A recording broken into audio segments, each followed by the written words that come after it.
Hello friends, हम formally Python programming सीखना शुरू करें उससे पहले इस लेक्चर का मोटिव है कि आपको मैं मोटिवेट करूं पाइथन प्रोग्रामिंग लैंग्वेज सीखने के लिए। इसमें हम रीजंस डिस्कस करेंगे क्यों पाइथन प्रोग्रामिंग हमें सीखनी चाहिए। सबसे पहला रीज़न है लैंग्वेज का वर्सेटाइल नेचर और उसकी पॉपुलैरिटी। वर्सेटाइल मतलब इस लैंग्वेज की एबिलिटी जिससे हम अलग अलग तरीके के काम करवा सकते हैं। पाइथन में किस किस टाइप के काम हम कर सकते हैं। ये यहाँ पे लिखा हुआ है कि पाइथन का यूज़ आप वेब डेवलपमेंट में कर सकते हो, डेटा एनालिसिस में कर सकते हो, मशीन लर्निंग में कर सकते हो और इवन गेम डेवलपमेंट में भी कर सकते हो। मतलब एक ही लैंग्वेज के बहुत सारे अलग अलग एप्लीकेशंस हैं। सेम लैंग्वेज का यूज़ करके आप अलग अलग एप्लीकेशंस में पे काम कर सकते हो। ये बहुत बड़ी बात है। और दूसरा तो मैंने ऑलरेडी डिस्कस किया हुआ है कि लैंग्वेज काफ़ी पॉपुलर है, right, and it's one of the most widely use programming languages in the world. And इसका रीज़न है क्योंकि ये बहुत ही सिंपल है और इसकी रीडेबिलिटी भी ज़्यादा है। रीडेबिलिटी मतलब पाइथन में अगर कोई कोड लिखा हुआ है तो उसको समझना बहुत ही आसान है एज़ कम्पेयर टू वही कोड अगर मैंने सी प्रोग्रामिंग में लिखा है, लेट्स से, राइट। ये पहला रीज़न हुआ पाइथन प्रोग्रामिंग सीखने के लिए। दूसरा रीज़न है it's beginner friendly language. Beginner friendly का मतलब कि आपको अगर कोई भी प्रोग्रामिंग लैंग्वेज नहीं आ रही है और आप जस्ट प्रोग्रामिंग डोमेन में शुरुआत कर रहे हो तो पाइथन सबसे बढ़िया चॉइस है आपके लिए, राइट। ऐसा इसलिए मेनली उसकी सिंटैक्स की वजह से। जैसे मैंने बताया कि कोड को पढ़ना आसान है और कोड को लिखना भी आसान है, राइट। पाइथन प्रोग्रामिंग में कोड डिज़ाइन करना बहुत ही आसान है। इस वजह से क्या होगा कि आपको सिंटैक्स पे उतना ज़्यादा सोचना नहीं पड़ेगा, आपका फोकस रहेगा प्रॉब्लम सॉल्विंग पे। हाई लेवल के मतलब डिफिकल्ट प्रॉब्लम्स भी आप आसानी से सॉल्व कर पाओगे अगर आपका लॉजिक अच्छा है। तो जस्ट आपको सिंटैक्स से बिल्कुल भी चिंता करने की जरूरत नहीं है। आप अपने आइडियाज़ को ये प्रोग्रामिंग लैंग्वेज के जरिए बहुत ही अच्छे से एक्सप्रेस कर सकते हो। तो लैंग्वेज का पर्पज़ ही यही होता है कि हम अपने थॉट्स को एक्सप्रेस कर पाए, राइट। मेन वही तो पर्पज़ होता है कोई भी लैंग्वेज का। इवन इंग्लिश लैंग्वेज हो या हिंदी लैंग्वेज हो, हम यूजुअली यही करते हैं कि हम जो कहना चाहते हो वो कम्युनिकेट करने की हम कोशिश करते हैं, जिससे वो जो भी रिसीवर है, जो भी ऑडियंस है, उनको जिनसे भी आप बात कर रहे हो वो अच्छे से समझ पाए कि आप क्या कहना चाह रहे हो, राइट। यहाँ पे कोडिंग का पर्पस क्या है कि हम प्रॉब्लम सॉल्व करना चाह रहे हैं, लेट्स से। हमें ऐसी लैंग्वेज प्रीफर करनी चाहिए जिसमें आप सबसे आसानी से एक्सप्रेस कर पाओ वो प्रॉब्लम का सॉल्यूशन, सबसे आसान तरीके से आप लिख पाओ, वैसी लैंग्वेज आपको प्रेफर करनी चाहिए। तो पाइथन ऐसी ही लैंग्वेज। थर्ड रीजन की अगर मैं बात करूं तो extensive libraries and frameworks, right. मैंने प्रीवियस लेक्चर में आपको बताया हुआ है कि 1.25 लाख से भी ज़्यादा लाइब्रेरीज पाइथन सपोर्ट करता है, राइट। और बहुत सारे फ्रेमवर्क्स भी है। Python comes with a rich ecosystem of libraries and frameworks that make development faster and more efficient. इससे डेवलपमेंट काफ़ी जल्दी हो जाता है, राइट, और एफिशिएंट भी रहता है। और अलग अलग एप्लीकेशन है, आप डेटा के साथ काम करो या आप वेब एप्लीकेशन डिज़ाइन करो या इवन आप आर्टिफिशियल इंटेलिजेंस डोमेन में काम करो, पाइथन अगर आप यूज़ कर रहे हो तो ये सब कुछ बहुत ही आसान है, mainly thanks to Python libraries and frameworks, right. Some popular libraries जो हम इस कोर्स में भी पढ़ने वाले हैं वो है numpy, pandas and matplotlib, right. इसके अलावा टेंसरफ्लो का भी हम यूज़ करने वाले हैं इस कोर्स में।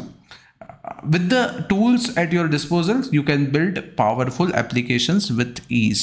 ये लाइब्रेरीज हैं, ये फ्रेमवर्क्स हैं, इससे क्या बेनिफिट है? एप्लीकेशंस बनाना बहुत ही आसान है पाइथन में। नेक्स्ट अगर मैं बात करूँ तो लेट्स से आपने कोडिंग स्टार्ट कर दी पाइथन में और आप अटक गए, राइट। आपको कुछ क्वेरीज आ रही है तो उसका सॉल्यूशन भी मिलना बहुत ही आसान है क्योंकि पाइथन कम्युनिटी बहुत ही वाइब्रेंट और सपोर्टिव है। आप शुरुआत कर रहे हो या आप एक्सपीरियंस डेवलपर हो, कोई भी केस में बहुत सारे रिसोर्सेस अवेलेबल है जो आपको हेल्प करे, राइट। रिसोर्सेस मतलब आप ऑनलाइन फोरम्स देख सकते हो। ये जो पर्टिकुलर मूक कोर्स है वैसे आप कोर्स अवेलेबल है उनको देख सकते हो। वेबसाइट है ट्यूटोरियल की और डेडिकेटेड पाइथन कम्युनिटीज़ हैं, अलग अलग फोरम्स हैं जिसपे आप हमेशा क्वेरीज पूछ सकते हो और आपको उसका रिप्लाई भी तुरंत मिल जाएगा। और ज़्यादातर क्या होगा कि आप जो क्वेरी आपको जो दिक्कत आई है वो किसी ना किसी को ऑलरेडी आई होगी और उन्होंने वो ऑनलाइन रखा होगा अपना क्वेश्चंस, और सॉल्यूशन भी उसका वहीं पे अवेलेबल होगा। तो आपको ज़्यादा मतलब परेशानी का सामना नहीं करना पड़ेगा अगर आप लैंग्वेज पाइथन प्रेफर कर रहे हो तो। राइट, सो ये एक और रीज़न है पाइथन प्रोग्रामिंग सीखने के लिए कि कम्युनिटी सपोर्ट बहुत ही पावरफुल है। तो आप कभी भी अलोन नहीं फील करोगे ये पाइथन सीखने की अपनी जर्नी में।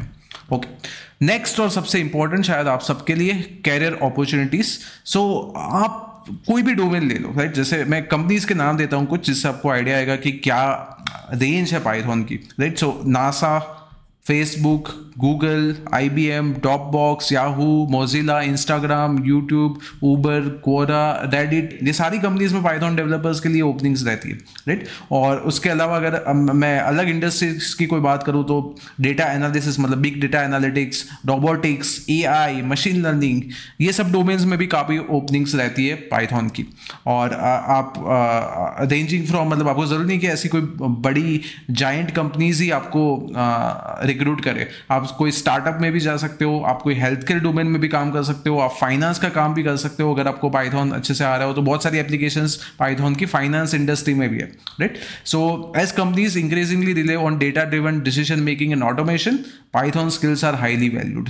ये क्या कहना चाह रहे हैं कि जो भी कंपनीज होती है यूजुअली वो अपने डिसीजन मेकिंग में जो पास्ट डेटा है उसके बेसिस पे डिसीजन मेकिंग कर ले। लेट्स से आपको आप कुछ पर्टिकुलर कंपनी आपकी कोई प्रोडक्ट सेल कर रही है, सो कौन से मंथ में कितना सेल्स एक्सपेक्टेड है वो पास के डेटा से आप प्रिडिक्ट कर सकते हो अच्छे कोई मॉडल डिज़ाइन करके। तो वो मॉडल डिज़ाइन में अगेन पाइथन प्रोग्रामिंग आपको हेल्प करेगी। Right, so data driven decision making है, that means you are talking about artificial intelligence और मशीन लर्निंग। और वहाँ पे अगेन मशीन लर्निंग अगर आपको करना है तो आपको पाइथन आना ही चाहिए। By mastering Python you will enhance your employability and have an edge in the job market. So बाकियों से आप आगे निकल जाओगे अगर आपको पाइथन आती है तो, उसमें कोई शक नहीं है। राइट, एंड अगेन फ्यूचर में भी demand for Python skill developers remain constantly high as these companies continue to push the boundaries of innovation in this domain. So ये जो भी डोमेन्स की बात की उन सब में इनोवेशन हो रहा है। सो इनोवेशन है मतलब कुछ नया करने की गुंजाइश है, नया करने की कुछ गुंजाइश है, तो आपको एक्सपेरिमेंट करना पड़ेगा। एक्सपेरिमेंट करना है तो अगेन ये सारे डोमेन्स में पाइथन तो आना ही चाहिए, तभी आप कुछ नया एक्सपेरिमेंट कर पाओगे। राइट, सो ओवरऑल बहुत अपॉर्चुनिटीज है अगर आपको ये पाइथन प्रोग्रामिंग अच्छे से आ रही है तो। Next, scalability and future proofing. So scalability means let's say आपने कुछ छोटे लेवल पे कुछ एक प्रोजेक्ट बनाया है पाइथन में, और सडनली लेट्स से आपने लेट्स से वेबसाइट बनाई और अब सडनली लेट्स से ऑडियंस ज़्यादा आने लग गई। राइट, अब आपने कुछ ऐप बनाई और ऐप को अब आपको लार्ज स्केल पे ले जाना है। सो ये करना पाइथन में बहुत ही ईजी है। मतलब ये बहुत ही इंपॉर्टेंट प्रॉपर्टी है स्केलेबिलिटी, कि आप आसानी से आपकी जो छोटी सी स्क्रिप्ट है, आपने जो छोटा सा कोड लिखा है उसको आप कन्वर्ट कर सकते हो लार्ज स्केल एप्लीकेशन में, और बहुत ज़्यादा उसमें मेहनत आपको नहीं लगेगी अगर आप अपने कोडिंग पाइथन में की है तो। पाइथन का वर्सेटाइल नेचर है, इस वजह से क्या होगा कि आप शुरू करोगे छोटा, राइट, बट आपको अपने वो प्रोजेक्ट को ग्रो कर सकते हो जैसे जरूरत हो उसके अकॉर्डिंगली। राइट, सो पाइथन का नेचर वर्सेटाइल है। इसका मतलब क्या है कि आप छोटे कोड को लिखने के लिए जो सिंटैक्स का यूज किया होगा वही थोड़ा बहुत रिफाइन करके आप उसको एक्सपांड कर सकते हो जैसे जैसे आपका प्रोजेक्ट ग्रो हो वैसे। Right, so additionally with the rise of emerging technologies like machine learning and AI, Python is expected to remain at the forefront। ये बहुत ही इंपॉर्टेंट है। अभी जो टेक्नोलॉजीज जो एकदम डिमांड में है वो है artificial intelligence and machine learning, और मैंने इसीलिए यही दो टेक्नोलॉजी से रिलेटेड एक यूनिट रखे हुए हैं ये पर्टिकुलर मूक कोर्स में। लास्ट के 2 यूनिट ये 2 टेक्नोलॉजीज के ऊपर ही है। Right, so Python is expected to remain at the forefront, क्योंकि इन 2 टेक्नोलॉजीज, इमर्जिंग टेक्नोलॉजीज की बहुत ही डिमांड है, और अगर आपको पाइथन आ रहा है तो आप रिलेवेंट ही रहोगे, आपकी स्किल्स रिलेवेंट रहेगी नियर बाई फ्यूचर में, दैट इज फॉर श्योर।